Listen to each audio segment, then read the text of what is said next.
Ok, pessoal. Hoje falaremos sobre a vida da ferramenta de usinagem. Segundo Groover, vida da ferramenta é definida como a duração do tempo de corte que a ferramenta pode ser utilizada. Ou seja, é o tempo em que a ferramenta fica em contato com a peça, removendo o material. O tempo de vida da ferramenta é representado pelo símbolo T maiúsculo e normalmente expresso em minutos. Aqui na figura nós temos então no eixo X o tempo de corte em minutos e aqui no eixo Y o desgaste de flanco.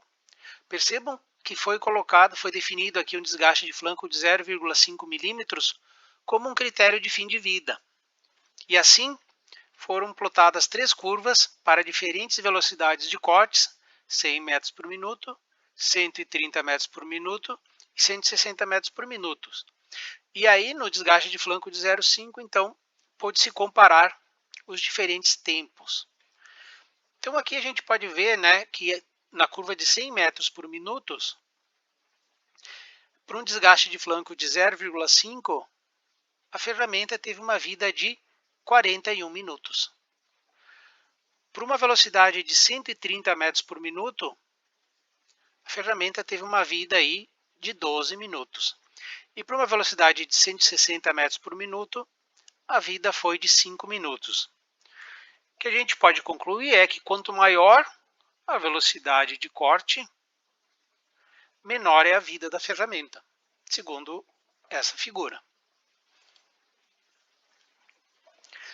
Existem alguns critérios que podem ser utilizados e que vão depender de uma série de fatores. Alguns critérios de fim de vida da ferramenta são a falha completa, falha preliminar da ferramenta, desgaste de flanco VB, como na figura anterior, certo? Nesta figura, a gente determinou que o critério de fim de vida era o desgaste de flanco. Mas a gente pode utilizar diversos outros critérios de fim de vida, como, por exemplo, o desgaste de cratera. Também é comum no chão de fábrica, na indústria, surgimento de vibrações indicam aí o fim de vida, o acabamento superficial. Pode-se também monitorar o tempo de usinagem, surgimento de rebarbas, alteração nos cavacos, nas dimensões de corte, alterações nas forças de usinagem, aumento na temperatura. Também podemos aí contar quantas peças a gente vai usinar antes de trocar a ferramenta. A norma ISO, ela recomenda aí alguns critérios de fim de vida, normalmente aí em casos de estudo, certo? Que a gente possa comparar um com o outro, a gente pode utilizar a norma ISO. Então ela recomenda aí para ferramentas de aço rápido, metal duro e cerâmica em operações de desbaste, por exemplo, um desgaste de flanco médio de 0,3, um desgaste de flanco máximo 0,6 milímetros. Profundidade de cratera aí 0,06 mais 0,3 vezes o avanço. Desgaste de entalhe de 1 milímetro ou falha catastrófica. Existem aí então diversos fatores que influenciam a vida da ferramenta, mas, de um modo geral, o desgaste está relacionado com a temperatura de corte. E, sendo assim, tudo o que aumenta a temperatura normalmente diminui a vida da ferramenta. Por exemplo, aqui nessa figura que mostra os mecanismos de desgaste, a gente percebe que após aqui um aumento no desgaste total, em decorrência principalmente do surgimento do gume postiço, a partir de um ponto, com o aumento da temperatura, ocorre aí um rápido aumento no desgaste, em função da temperatura. Então, tudo que aumentar a temperatura, por exemplo, a velocidade de corte, o avanço, profundidade de corte, condições, né, da usinagem, por exemplo, um corte a seco, tudo isso vai promover aí um aumento, uma diminuição, desculpa, na vida da ferramenta. Então, alguns fatores que influenciam a vida da ferramenta.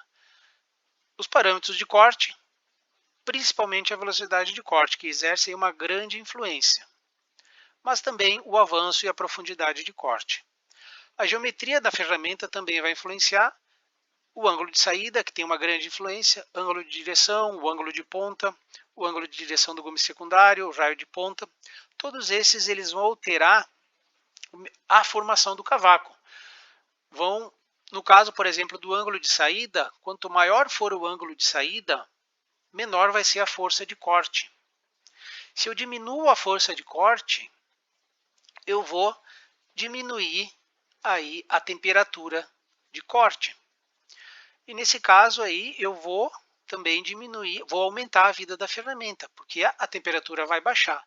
No entanto, eu posso ter aqui, dependendo do quão grande é esse ângulo de saída, o enfraquecimento do gume. Ele pode ficar mais fraco, mais frágil. A utilização de fluido de corte também influencia na vida da ferramenta, entre outros fatores. A curva da vida das ferramentas.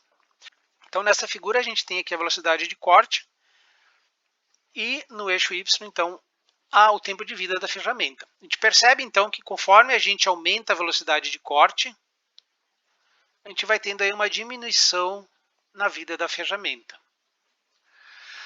A velocidade de corte é, sem dúvida, o parâmetro de maior influência no desgaste. A curva da vida ela é expressa em termos de velocidade de corte, ou seja, a curva da vida é o tempo da vida em função da velocidade de corte. E sua formulação foi primeiramente expressa por Taylor no início do século XX.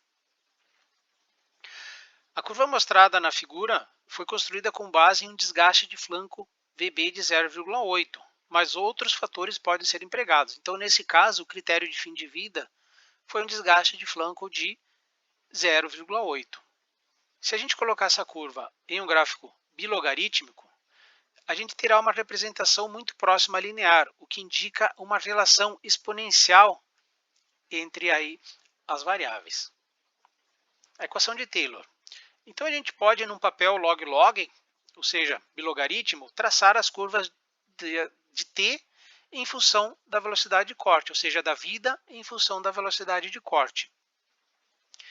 E a equação da melhor reta que representa o comportamento da curva de vida é a equação de Taylor, essa equação aqui. T igual a K vezes VC na X, onde o expoente X e a constante K são particulares para cada par, ferramenta, peça e demais condições de corte. E é bem usual, bem conveniente, muitas vezes, expressar-se a relação T-VC na forma inversa, como apresentado aqui. Então, nos livros aí da bibliografia, a gente vai encontrar essa formulação aqui, que é a forma inversa da equação de Taylor. E os valores, então, das constantes y e c, eles são obtidos experimentalmente. E muitos deles a gente pode encontrar em tabelas, como na tabela ao lado aqui. A gente tirou aqui da bibliografia. A gente tem aqui, para diversos materiais e composição da microestrutura, a gente vai ter para uma determinada geometria as constantes C e Y. Por exemplo, aqui no aço 1020, a gente vai ter aqui para a constante C 244 e para a constante Y 0,282. Isso para uma determinada área de seção de usinagem e um determinado critério de fim de vida. Diferentes ferramentas, materiais de ferramenta, vão ter diferentes constantes aí de Taylor. Um exemplo, calcular o tempo de vida T de uma ferramenta de metal duro que está usinando um aço, cujas constantes de Taylor são conhecidas e listadas abaixo. Calcule para uma velocidade de corte de 160 metros por minuto. Então as constantes são 229 e y igual a 0,223. A solução então é bastante simples, é uma substituição direta aqui das constantes, resultando aqui aproximadamente 5 minutos. Nas próximas aulas, nas aulas de usinabilidade, a gente vai aprender como chegar nessas constantes aqui, a partir de dados experimentais.